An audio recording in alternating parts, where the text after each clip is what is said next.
Hello everyone, प्रणाम everyone. कैसे हैं आप सभी? मैंने सोचा आज से थोड़ा सा अपना स्टाइल चेंज कर लूँ। प्रणाम एवरीवन, बड़ा सुंदर लगता है प्रणाम कहना। नमस्ते and good evening to everyone. मैं डॉक्टर स्वाति शर्मा इंग्लिश सूत्रा में आप सभी का स्वागत करती हूँ।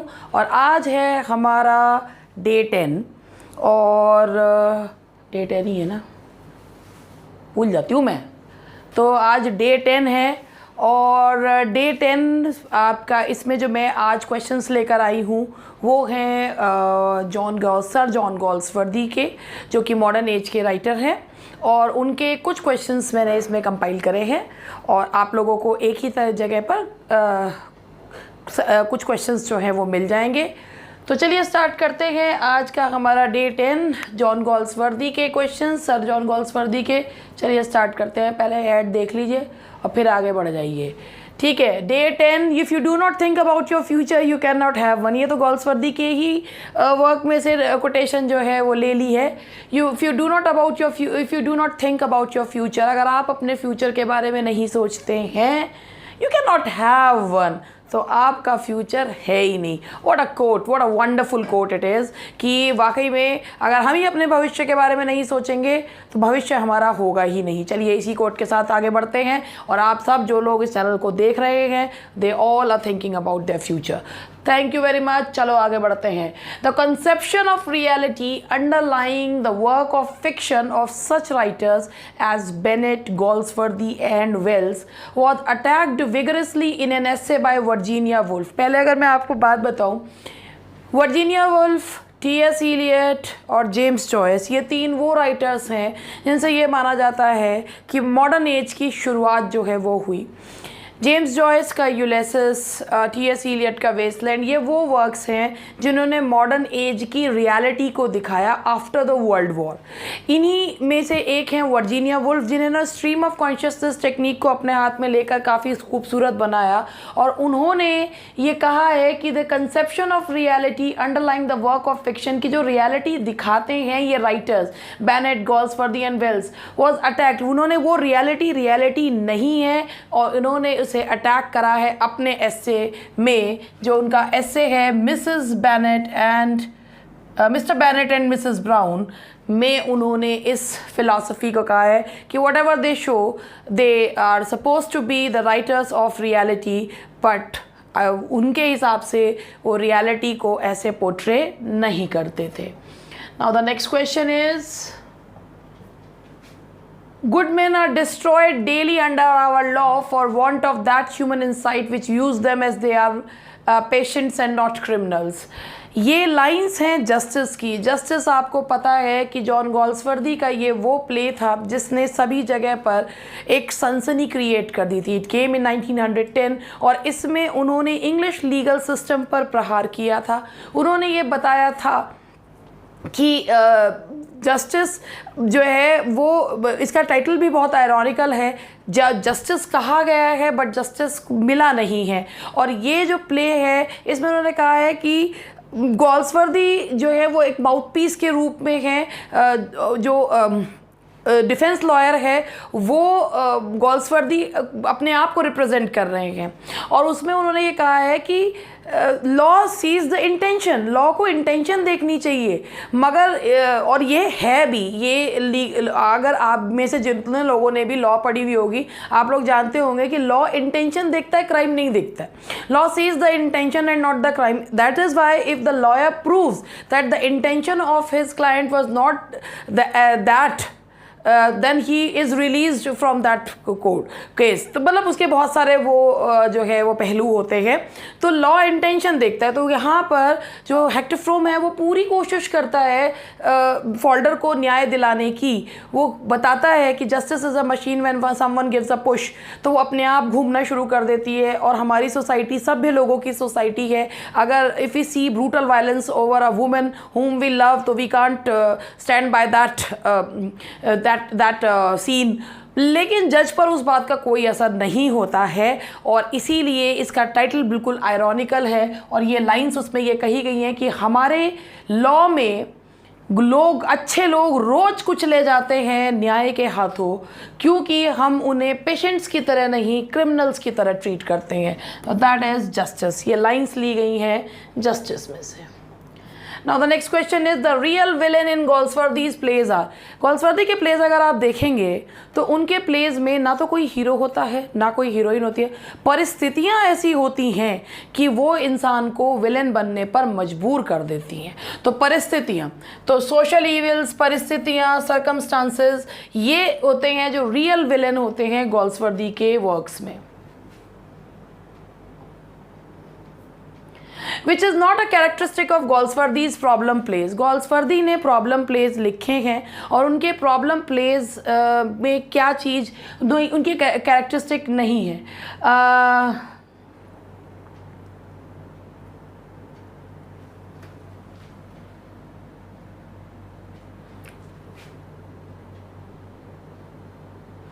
No unities of time, place, action, which is not a no unities of, that is no asides or soliloquies, which is not a characteristic of Goldsworthy's problem plays।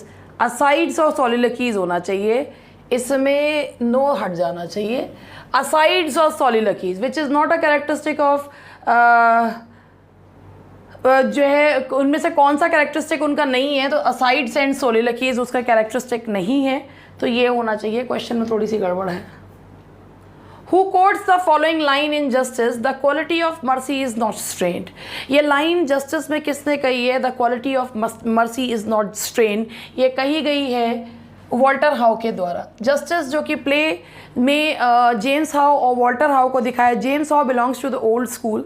उनका है कि ऑनेस्टी इज़ द सिने क्वा none of this office, और जबकि उनके जो बेटे हैं वो ये कहता है कि भाई मर्सी जो है, अगर किसी ने कोई अपराध किया है तो उसके लिए अपराध को कंडेम करना चाहिए मगर अपराधी को कंडेम नहीं करना चाहिए। तो ये लाइन्स हैं वॉल्टर हाउ की।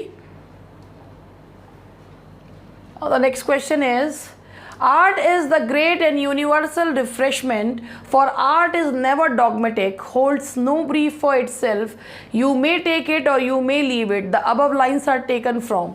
Art is the great and universal refreshment. Art जो है अपने आप में एक रिफ्रेशमेंट है। आर्ट कभी भी डॉगमेटिक नहीं होती है, यानी कि रूढ़िवादिता से भरी हुई नहीं होती है। Holds no brief for itself, अपने स्वयं के लिए कोई ब्रीफ नहीं रखती है। यू मे टेक इट और यू मे लीव इट, आप चाहें तो आर्ट को रख सकते हैं, चाहे तो उसे छोड़ सकते हैं। ये विचार किस में पाए गए हैं? ये हैं वेग थॉट्स ऑन आर्ट में। वेग थॉट्स ऑन आर्ट में ये हमें विचार देखने को मिलते हैं। Now the next question is, one's eyes are what one is, one's mouth what one becomes। कितने खूबसूरत लाइन्स हैं कि किसी की आंखें वो होती हैं जो वो रियली में होता है, और किसी का मुंह वो होता है जो वो बन जाता है। किसी की आंखें जो हैं वो होती हैं जो वो वाकई में होता है। कहते हैं ना, eyes are windows to the soul, तो वही चीज़ है। और किसी का मुंह होता है, जैसी परिस्थितियाँ होती हैं वैसे बन जाता है। तो ये जो लाइन्स हैं ये कही गई हैं, that is in flowering wilderness. ये लाइन्स कही ली गई हैं फ्लावरिंग वाइल्डरनेस से।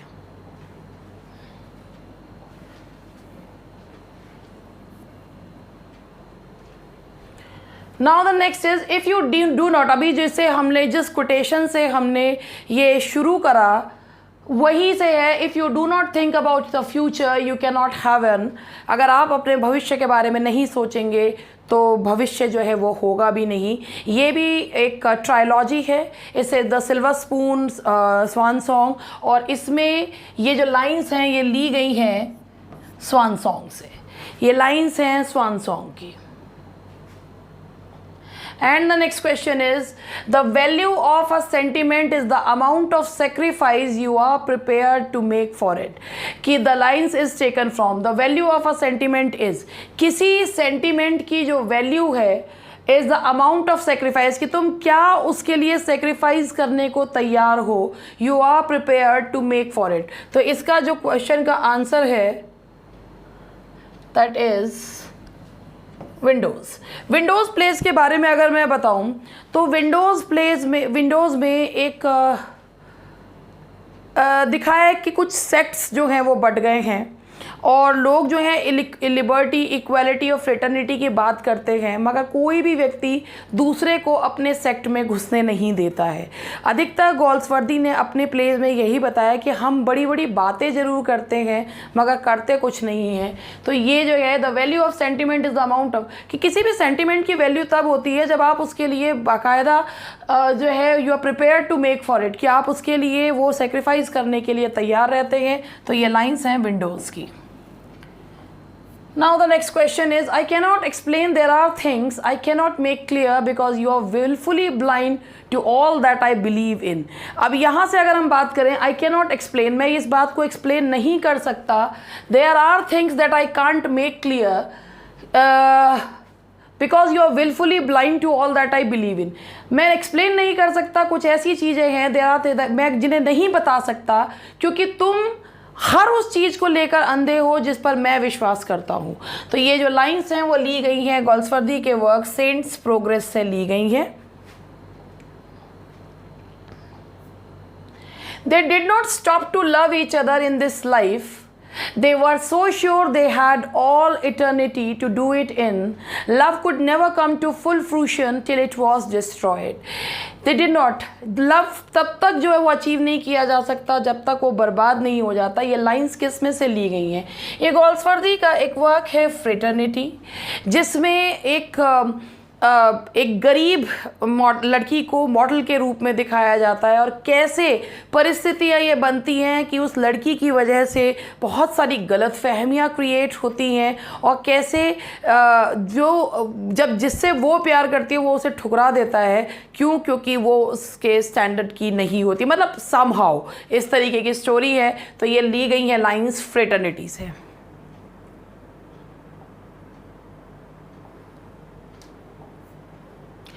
What is Goldsworthy's From the Four Winds? गोल्सवर्दी ने अपने करियर की शुरुआत करी थी फ्रॉम द फोर विंड्स से।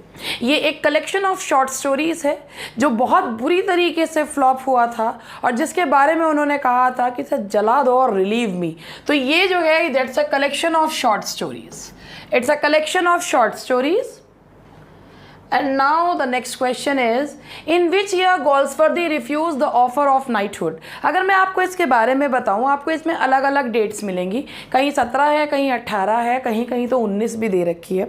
तो 19 तो होने का मतलब ही नहीं है। एक्चुअली 1917 में गोल्सवर्दी को ये एक ऑफ़र दिया गया था, नाइटहुड का ऑफ़र जो है उन्हें दिया गया था, मगर उन्होंने उसे ये कहते हुए लेने से इनकार कर दिया था कि literature its own reward.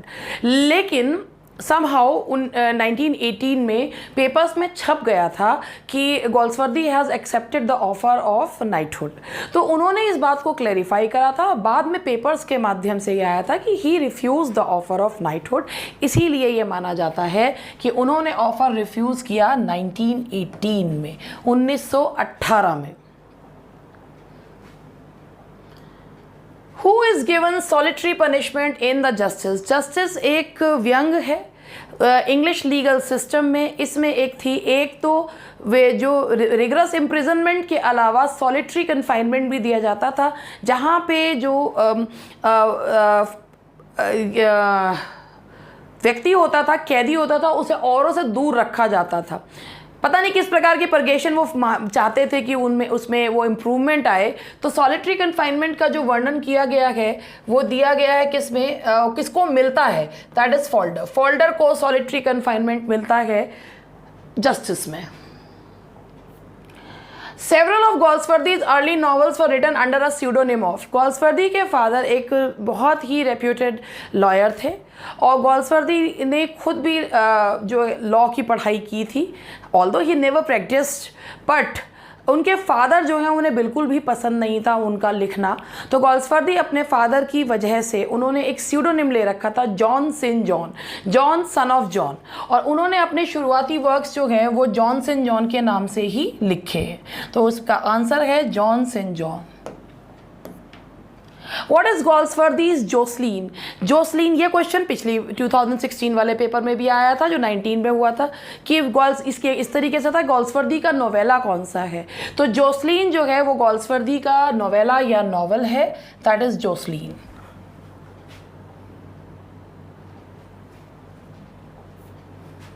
गोल्सवर्दीज tragedies are called, Galsworthy की ट्रेजेडीज़ को अगर हम कैटेगराइज करते हैं तो किस श्रेणी में रखेंगे? गोल्सवर्दी की ट्रेजेडीज़ जो है ना तो वो ट्रेजी कॉमेडीज़ हैं, ना वो हीरोइक ट्रेजेडी है, ना जब हीरो ही नहीं होते तो हीरोइक ट्रेजेडी होने का मतलब, जैसे ऑल फॉर लव है ड्राइडन की, that's a heroic tragedy. The story revolves around the hero should be stalwart enough. But जो इनके हीरोज़ होते हैं बेचारे सोसाइटी के मारे और बहुत ही ज़्यादा जो होते हैं वैसी परिस्थितियों ने मार रखा होता है, उन्हें हीरो कहना भी शेक्सपियर के अगर प्लेस से कंपेयर करें तो हीरो की बेइज्जती हो जाती है. तो ये जो है उनकी जो ट्रेजेडीज़ हैं दे आर सोशल ट्रेजेडी. बेचारे हीरो सोशल परिस्थितियों की वजह से क्रश होते हैं.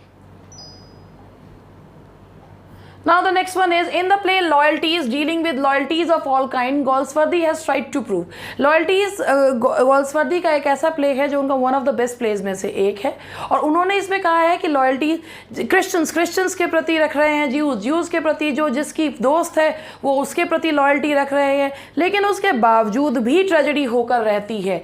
तो गोल्सवर्दी ने यही कहा है, loyalty is not enough, loyalty जो है वो पर्याप्त नहीं है. तो loyalty is not enough.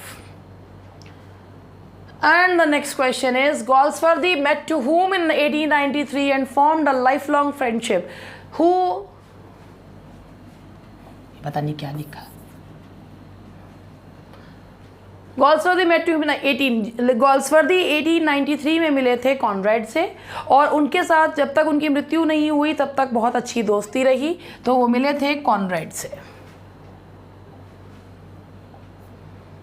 Which novel was published in 1899 of Goldsworthy's first novel? गोल्सवर्दी की कौन सी नावल थी जो फर्स्ट नावल थी 1899 में पब्लिश हुई? That was Jocelyn.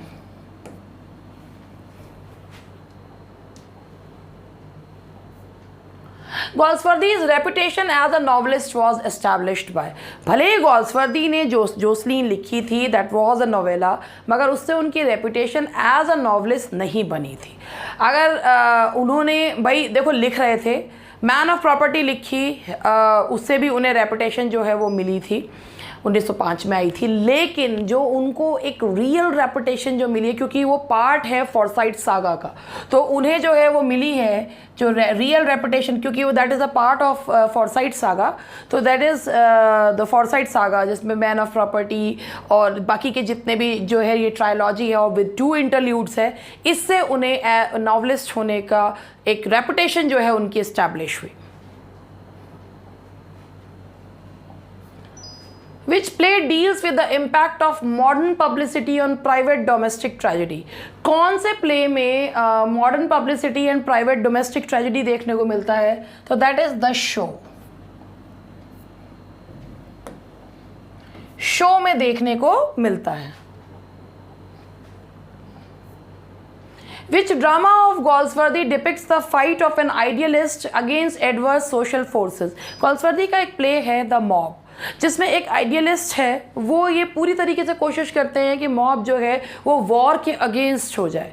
इवन वो उसके लिए अपनी पॉलिटिकल पोजीशन भी स्टेक पे लगाने को तैयार होते हैं. उनकी वाइफ भी उन्हें छोड़ के जाने को छोड़ के चली जाती है, लेकिन वो इतना आइडियलिस्ट है, उन्हें ये लगता है कि मैं मॉब को अगेंस्ट कर दूंगा वॉर, दूसरी कंट्रीज़ पे वॉर करने के लिए, लेकिन वही मॉब उन्हें जो है वो मार देती है. तो ये जो पर्टिकुलर चीज़ है ये किस में देखने को मिलती है?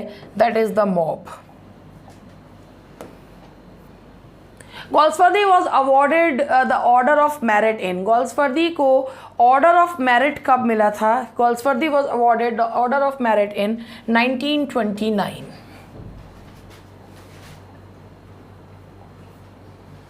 विच character does not belong to strife? Strife Galsworthy का एक प्ले है जो कि आधारित है लेबर डिस्प्यूट पर आधारित है. त्रिनार्था टिन फैक्ट्री में एक जो स्ट्राइक है वो दिखाई गई है, और इसमें जो कैरेक्टर नहीं है वो है एडगर है, एडमंड नहीं है.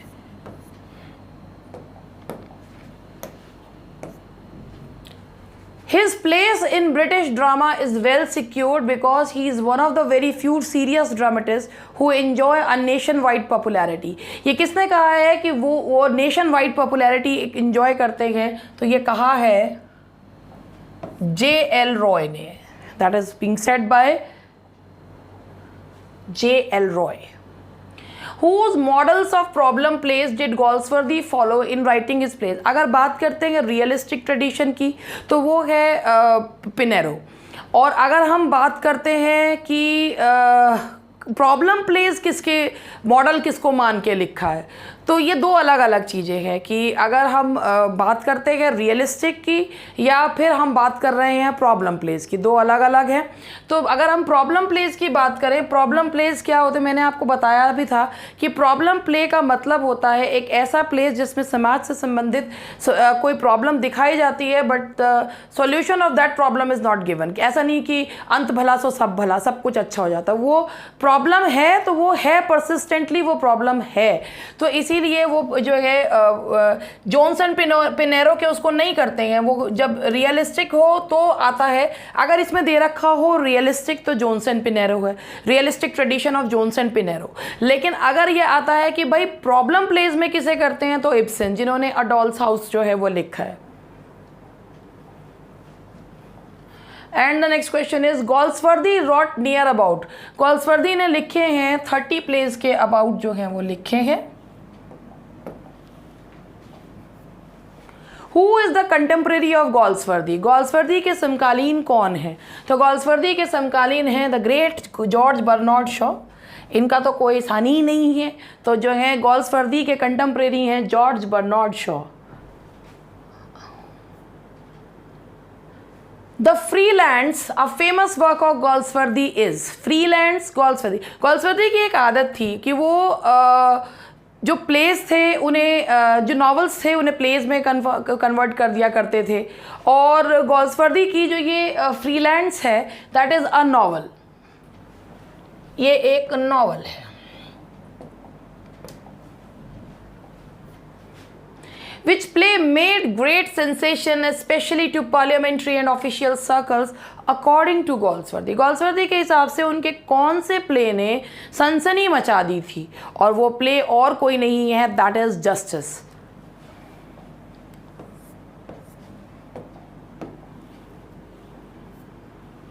We all cut each other's throats from the best of motives, where does it appear? ये लाइन्स हैं लॉयल्टीज़ की ये लाइन्स हैं कि हम सब एक दूसरे का गला काटते हैं अपने अपने मोटिव्स को देखकर. तो ये लाइन है आपकी लॉयल्टीज़ की. ये मैंने आपको बताया था one of the best plays of Galsworthy, जिसमें उन्होंने बताया loyalty is not enough. We have to love because we love loving. ये लॉन्ग लविंग नहीं है, that's love loving.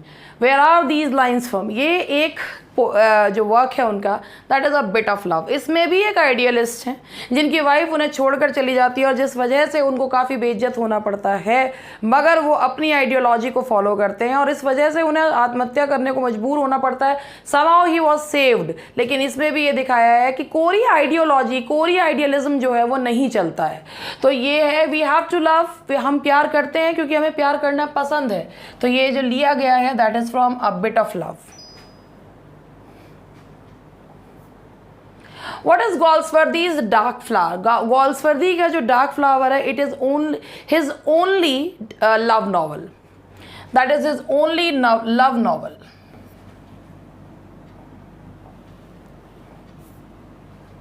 Granville Baker was responsible for the introduction to the English stage of Galsworthy's following plays except one. Identify the odd one. Granville Baker ने उनके, इस question का मतलब है कि Granville Baker ने उनके अन्य जो प्लेस थे for the introduction to the English stage कि भाई इन प्लेस को तो वो लेकर आए हैं मगर एक को नहीं. इनमें से वो कौन सा है? तो that is the silver box. Silver box वो प्ले जिससे उन्हें एक सॉर्ट ऑफ सक्सेस जो है वो मिला था. सिल्वर बॉक्स जब आया था 1905 में ही आया था सिल्वर बॉक्स भी, और उसमें दिखाया गया है कि इनइक्वालिटी ऑफ जस्टिस इसमें दिखाया गया है.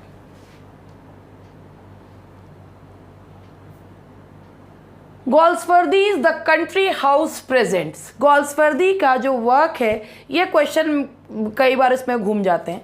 Galsworthy का जो कंट्री हाउस वर्क है वो कौन सी क्लास को रिप्रेजेंट करता है?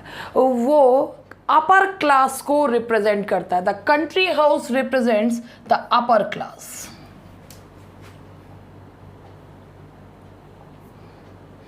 गोल्सवर्दीज मास्टरपीसेस, गोल्सवर्दी के मास्टरपीस का नाम है द फॉर्साइट सागा, जिसमें 3 नॉवेल्स और 2 इंटरल्यूड्स हैं, और इस नॉवल के लिए ही उनको नोबेल प्राइज़ भी मिला था, तो ये ही उनका मास्टरपीस है। And the next question is the finest of Goldsworthy's later drama is, गोल्सवर्दी के फाइनेस्ट प्लेज में से है, अभी मैंने आपको बताया था कि गोल्सवर्दी के फाइनेस्ट प्लेज में से है लॉयल्टी। लॉयल्टी के पर खुद भी वो बहुत कॉन्फिडेंट थे, और लॉयल्टीज जो है वो उनका finest of Galsworthy's later drama. Captain Dancy वाला। Name the critic who remarks justice is a commentary upon the prison administration of that period। ये किसने कहा है कि जस्टिस जो है एक कमेंट्री है उस समय के प्रिजन एडमिनिस्ट्रेशन पे, और ये कहा है A.C. Ward ने। That has been said by A.C. Ward।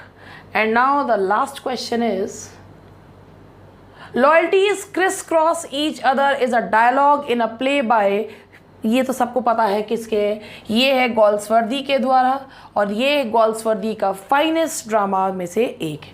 तो दैट्स ऑल फॉर टुडे। बाकी आगे भी गोल्सवर्दी के क्वेश्चंस थोड़े कम मिलते हैं, अभी जितने मेरे पास थे मैंने उसमें आपको करवा दिया, और जैसे ही और क्वेश्चंस तैयार होंगे मैं फिर दोबारा से आपके लिए लेकर आऊँगी। अभी तो काफ़ी दिन हैं हमारी स्ट्रैटेजी के, तो मिलते हैं कल